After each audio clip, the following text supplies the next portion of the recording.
people who give you tours, typically, we didn't get this opportunity until the moment we arrived, are themselves rangers who are former combatants. And a lot of the things you see along the way are monuments to the war. So you get to visit like a field hospital where they treat the wounded. Or you get to see this thing called a Vietnamese stove, which was a technique they learned from the Vietnamese guerrillas, which was to dig a hole into a mountainside and put your stove in there, and it allowed for the smoke to dissipate into the earth and come up in a way that wouldn't be detected in the air, so that we could cook without being bombarded, and a variety of things like that along the way. So it combines this current orientation toward this environmental orientation, but it reflects the history of the war in an attempt to preserve the memory and the people who are running it themselves have direct experience.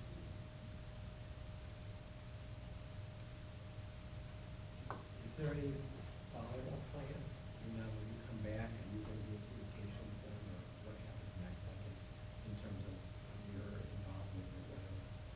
Yeah, I mean, they definitely left it open for us to join the Sister Cities Network. Currently, each of us are doing different projects, I think. There were 4 different projects that we can do for this, the end of the year. One of them has to do with historical memory, education, environment, and women's organizing. So we're definitely, some people are still in communication and getting things for that project. So what we have to do between us the 4 groups is we have to make a form of popular education.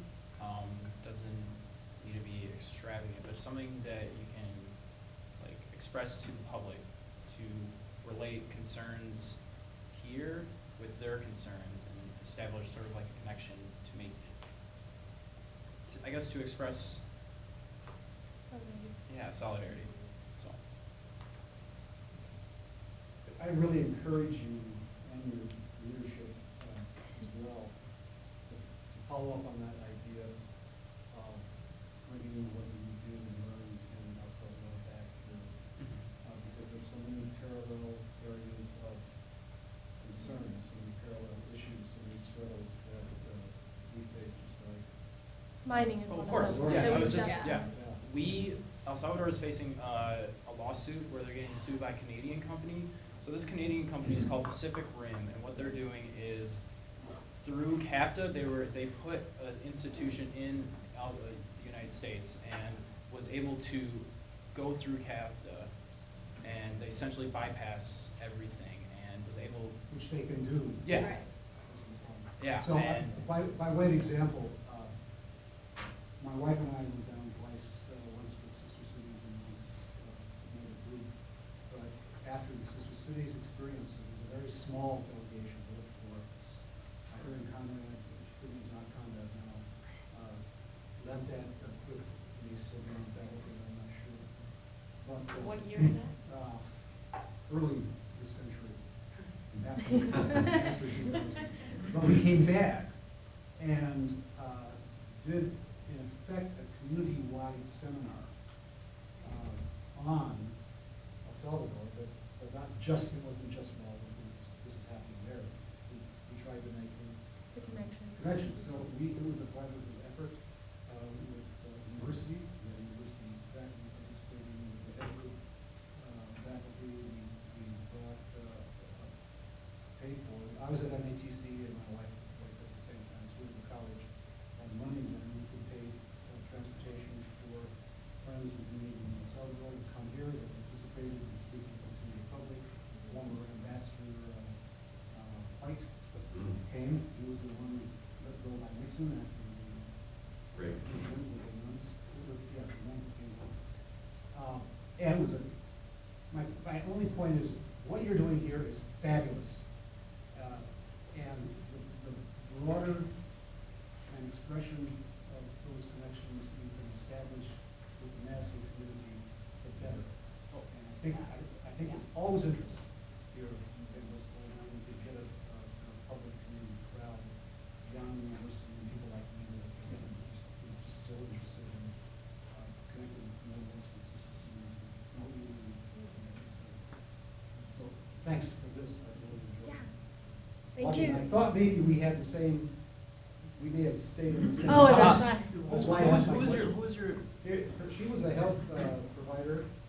Her name was Luce. She had two young boys. And I'll never forget this because the bed that Barb and I slept in when we got home had a Che Guevara poster.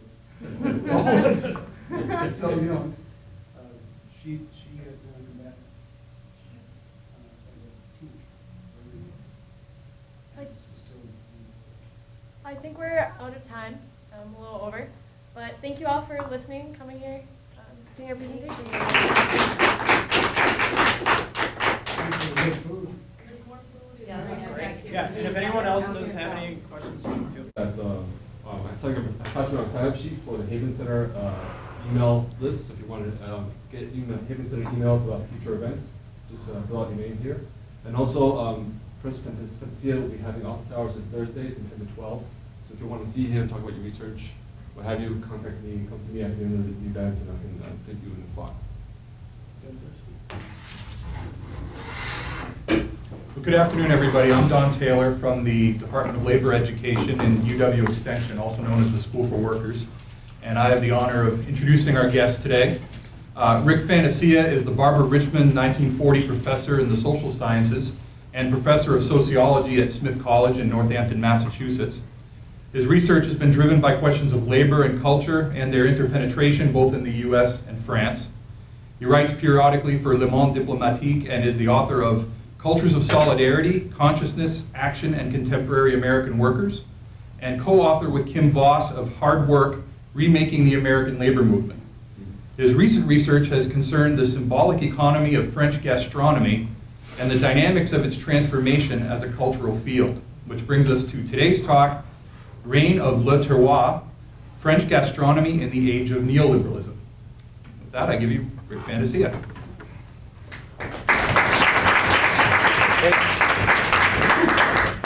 So listen, many thanks for giving me this opportunity. Eric Wright and Patrick Barrett and his staff, Richard and everyone else for allowing me to spend this week here in Madison, for arranging the trip. It's my first visit to this university and to this Department of Sociology, both of which I've always greatly admired.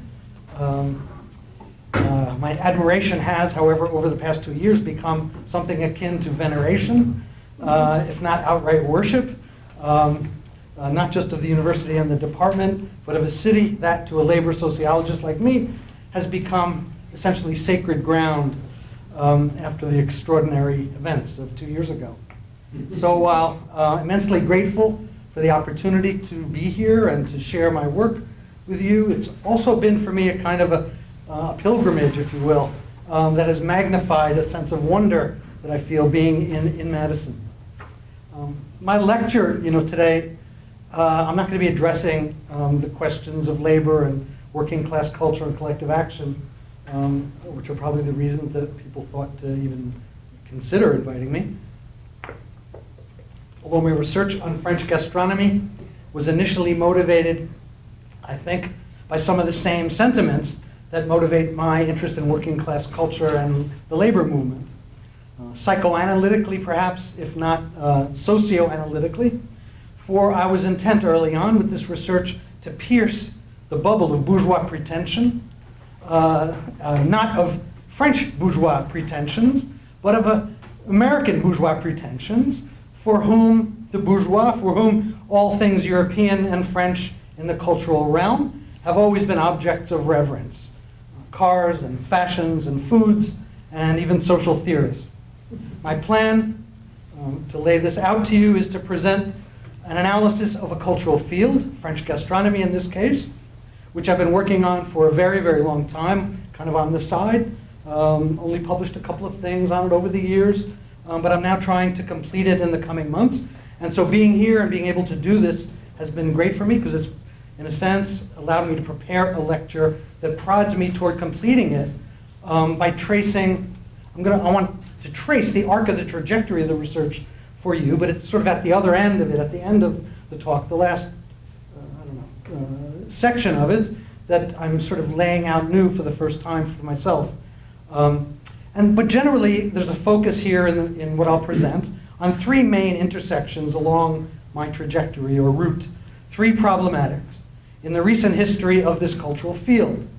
The first is the introduction of American fast food into French cultural space.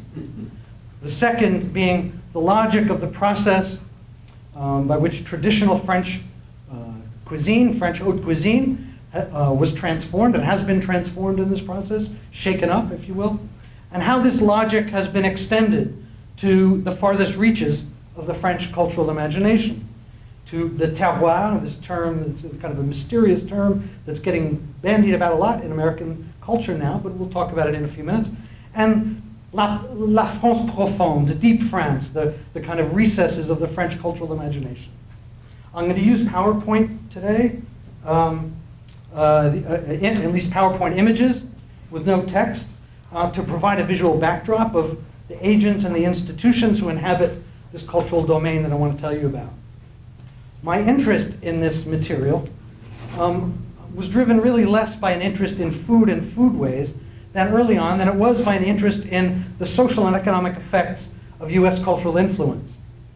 Besides the fact that I was spending time there for family reasons on a regular basis, it seemed that no other society was as engaged in defending its cultural patrimony as aggressively as France has for gastronomy.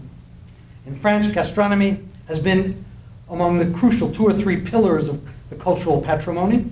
And this, for me, led initially to a study of fast food in France back in the 90s, where I was interested in understanding the introduction of this cultural practice and of this system among consumers, as well as a system of production for employers and for their workers.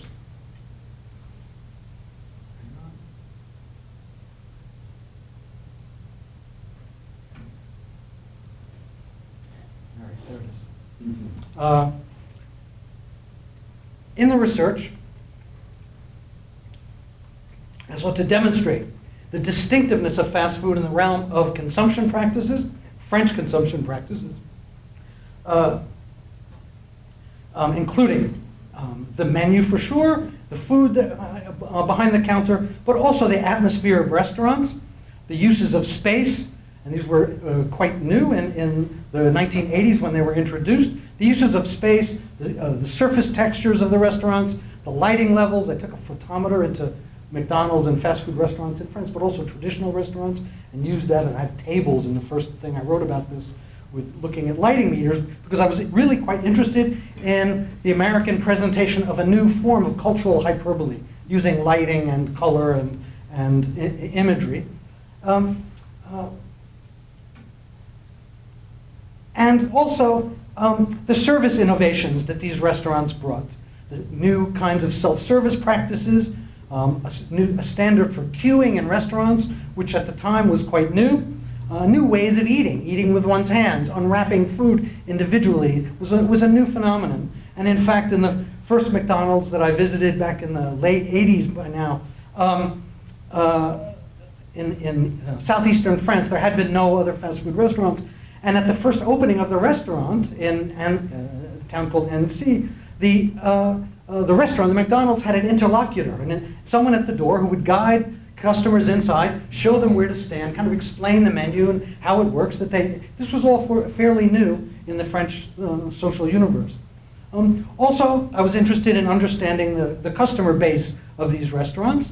I looked at, using French marketing studies mostly, the social background of consumers, by gender, by social occupation, and also as an expression of cultural transgression by French youth. In the first decade or so of the market, it was dominated by French young people.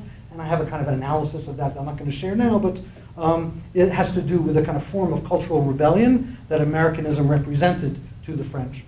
Also, I was interested in the restaurant sites, literally the geography of the restaurants on French cultural space, the symbolic place of McDonald's on the French landscape, and also McDonald's as a real estate company, which has an enormous amount of capital to locate sites in the most traffic busy intersections not only in Paris or in France, but in the world.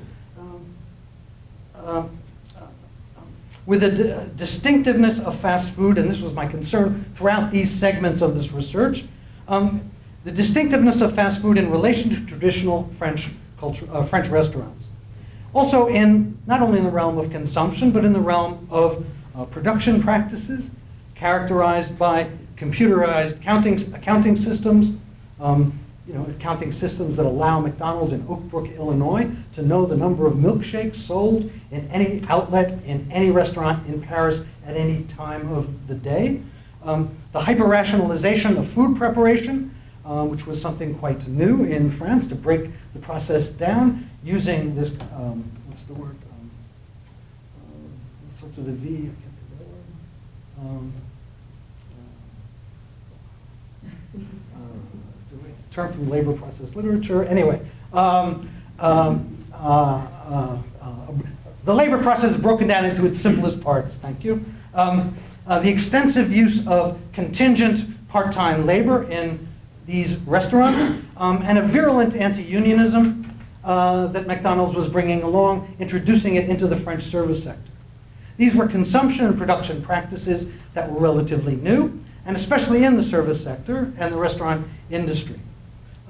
Though there were moments in which McDonald's was forced to adapt itself to French practices, as well as this strike, a 1.5-year-old worker occupation of a McDonald's outlet in Paris demonstrated, and was a symbol for the years that it was being occupied.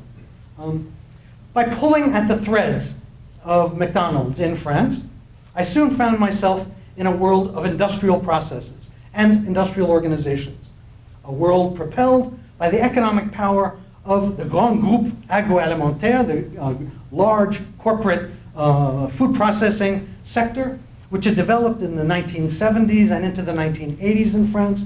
These are corporate conglomerates with names like Accor and Sodexo and Nestle and Unilever, who are heavy investors in large vertically integrated food processing companies, in chain restaurants, in cafeterias, and in French fast food companies. These are organizations that model themselves after the McDonald's formula. These French fast food companies,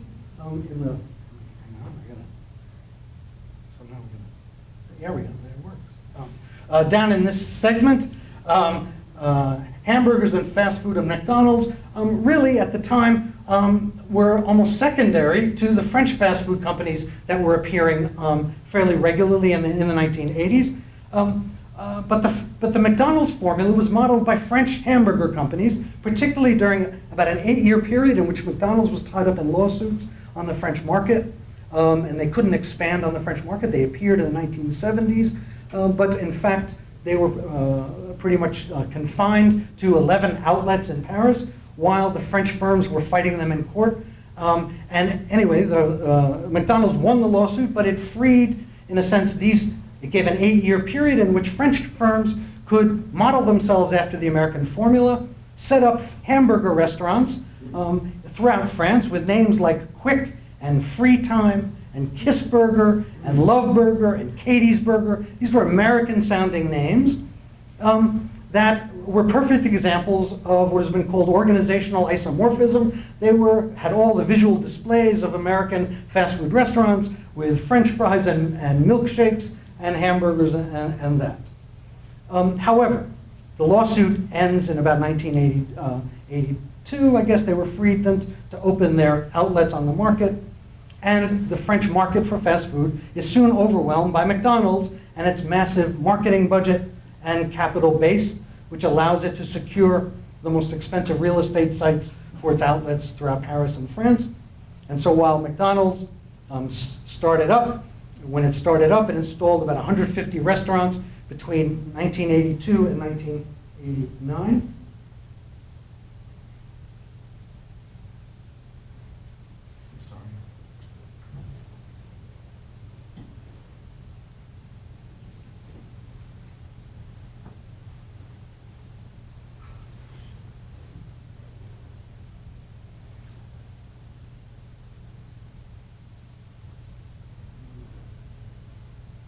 Sorry about this. Is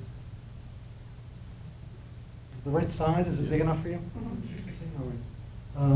Okay, so each of these golden arches represents 10 McDonald's outlets in the period from 1982 and 1989, when they fully wound up McDonald's and decided to expand into the French market in a big way.